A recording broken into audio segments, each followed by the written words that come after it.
দেখতে পারে নর্তুকি মায়ার নাচ,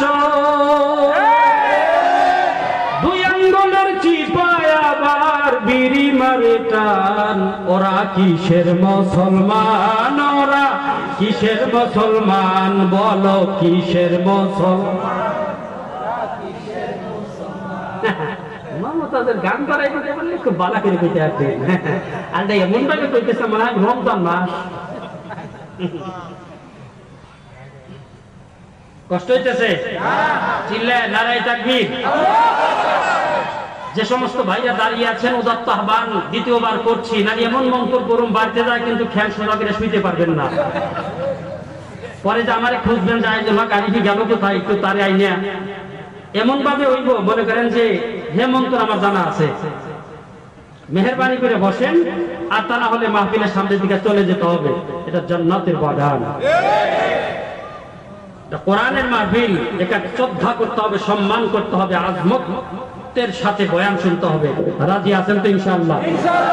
চিল্লা একটা তাকবীর দেন, নারায়ে তাকবীর, লিল্লাহে তাকবীর। আমি যে আয়াতে কারিমা তেলাওয়াত করেছি, আয়াতকে সামনে রেখে সংক্ষিপ্ত পরিসরে বয়ান করার চেষ্টা করব।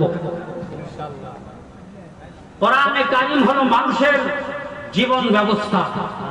কোরআনে কারিম হলো কি? জীবন ব্যবস্থা। কোরআন এটা হচ্ছে আল্লাহ পাকের প্রদত্ত একটি শ্রেষ্ঠ নিয়ামতের ভিতরে একটি নিয়ামত।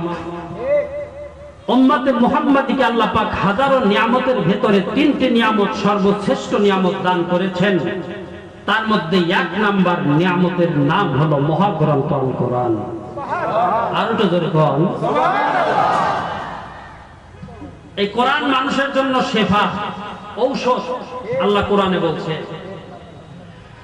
ওয়ানুনাজ্জিলু মিনাল কুরআনি মা হুয়া শিফাউ ওয়া রাহমাতুল লিল মুমিনিন।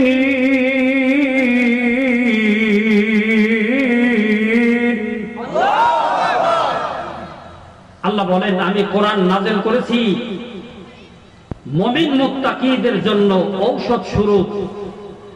কোরআনের ভিতরে যাবতীয় ঔষধ আল্লাহ রাব্বুল আলামিন রেখে দিয়েছেন। সূরা সুবহানাল্লাহ। কেমন ঔষধ? দুই একটা ট্রিটমেন্ট না দিলেও তো বুঝবেন না।